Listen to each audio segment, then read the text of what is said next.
Welcome back to my shed. I'm Paul Hopewell and this is where I make all sorts of stuff, usually for old classic motor vehicles or machines, and I show you what I went through to finish the project. In this video, 2 brake drums were dropped in my lap and I was asked if I could skin them when I've got time.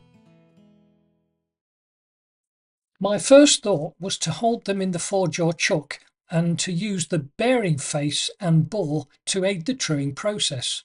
But after checking one machine's surface with a rule, I gave that idea up. Here and here is where I initially thought of setting it to. But it wouldn't take a genius to work out that I needed another reference to work from, and the only other option I've got was the bearings. And as the drum rotates, supported by the bearings that sit on a stub shaft, I decided that that's the way to go. But before going too far, I did some research on these bearings and found that the 2 inner races have to be clamped together to do their job. After taking a few measurements and gleaning what I could from these dimensions, I started to formulate my plan.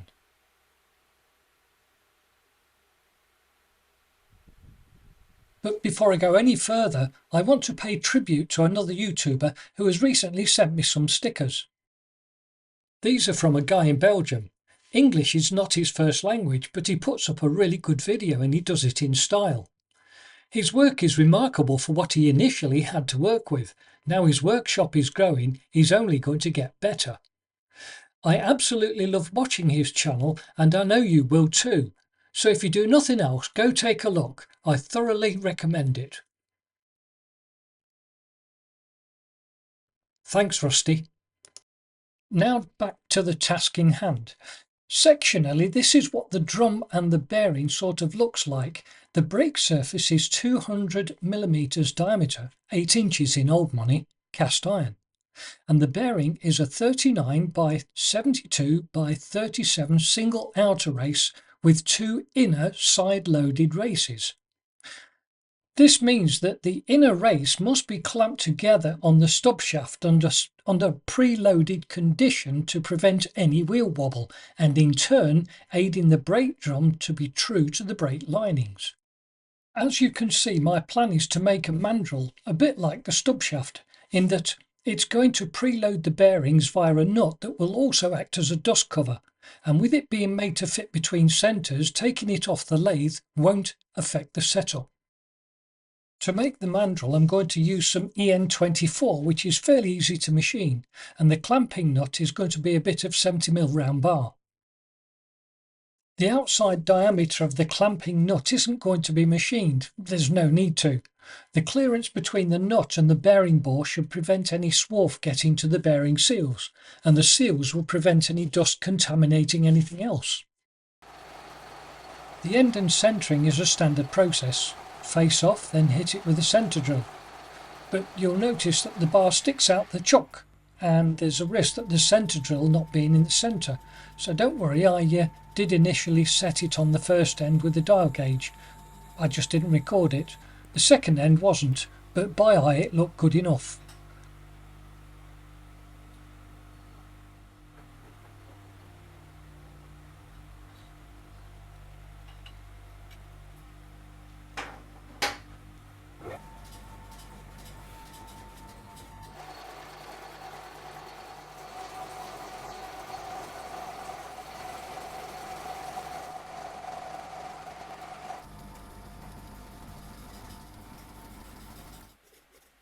This 10-inch chuck makes my back whinge.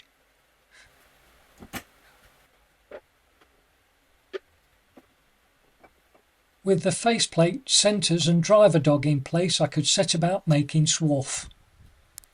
I find it's a good idea to use an airline in and around the centres. It makes sure that there's no fine contamination to muck up the settings. The spigot shoulder was set at 170mm. This should give me ample room to get in and out of the drum without fouling the tool. Happy as I can be with the setup, I put a cut on. It didn't take much off on the first pass because I wanted to check for parallel.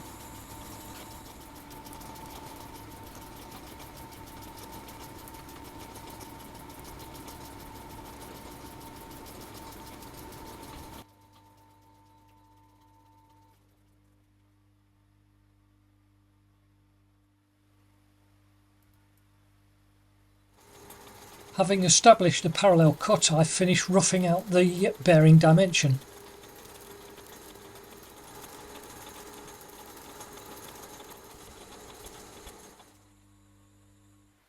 I set the thread clearance shoulder to 60mm from the bearing spigot face by machining down to 35mm diameter. This bearing dimension is currently 39.5mm and I need it to be 39.01. My plan is to firstly not scrap the mandrel, so if I miss by 0.01mm, that'll be fine. If I make it too big by 0.01 or 0.02, that's still not a big problem. It just means I'm going to have to use more emery cloth. That's when I've polished up the main bearing dimension. As it happened, I made it 39.01, so I didn't use too much emery cloth after all. For the thread, I used a 55° thread angle to match the 14 TPI. I know the thread diameter is a bit big for a 14 TPI, but I'll just call it a fine pitch. That's why I've set the compound slide over by 27.5 degrees and not 30.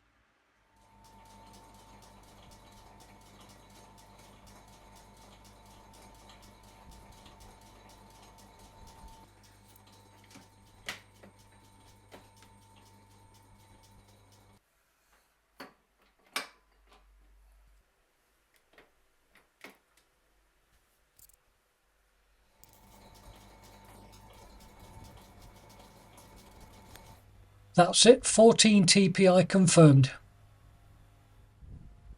This red marker is a guide to withdraw the thread cutting tool.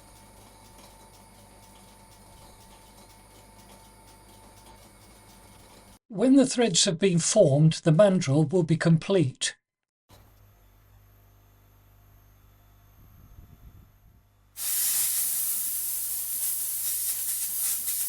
I think I'd better test fit the drum before I go any further.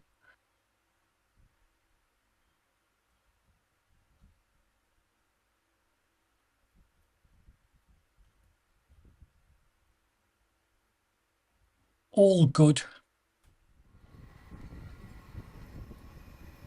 To rough out the nut, I went over to the small lathe with the 70mm offcut.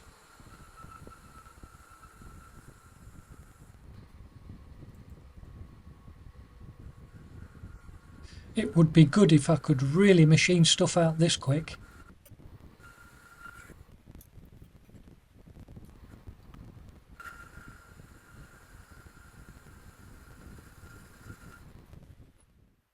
Right, I've put the 4-jaw chock back on the south bend and I've skimmed the bore out on this nut to the required size, ready for threading. I know I've already proved the gear ratios out for the 14 TPI thread, but there's no harm in rechecking it.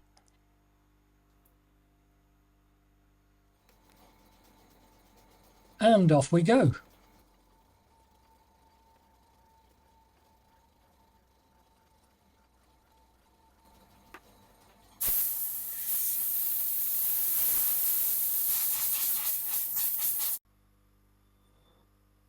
Fits like a glove. Mind you, off camera I had to do 2 spring cuts first. For this nut to do its job properly, I've got to cut a spigot into the outside edge. The recess in this spigot must be deep enough so as not to touch the circlip that retains the outer bearing race.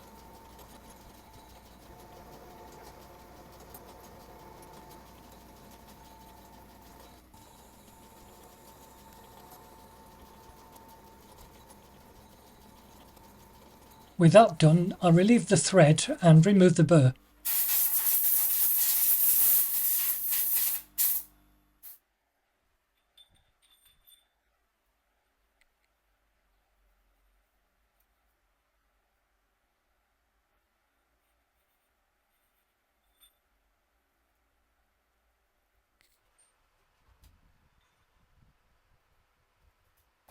Now it's time to mount the drum. The nut's now sporting a couple of 4mm holes. They help me nip the nut up to remove any bearing plate. Now that the whole assembly is mounted in the lathe, I can get on with removing the score marks. But before I did that, I pushed and shoved to see if there was any play in the bearings. There was none. Also, while holding the mandrel stationary, I rotated the drum to see what runout was recorded. I recorded 2 thou, that's 0.05 millimetre. And to drive the drum on the faceplate, I used a bracket bolted to the faceplate that was lodged in one of the external fins.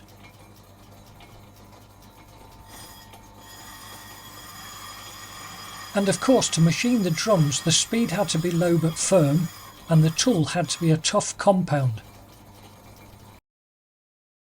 After a few cuts, mostly thin ones so as not to remove too much material, the drum got a bit warm, so I had to let it cool down. Well, I've got to say, it wasn't easy on a hot day.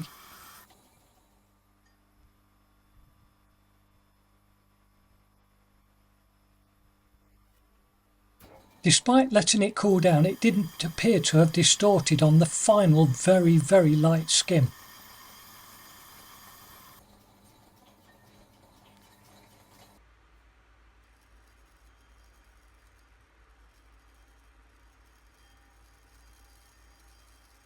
After disconnecting the driver and holding the mandrel, I rotated the brake drum to see how much distortion there was.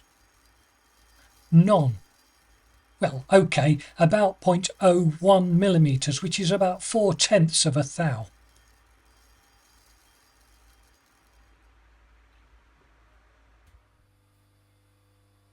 While I remember, I've not removed the full quota of material from these drums.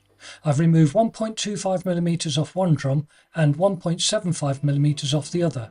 I've still got a little bit more to play with.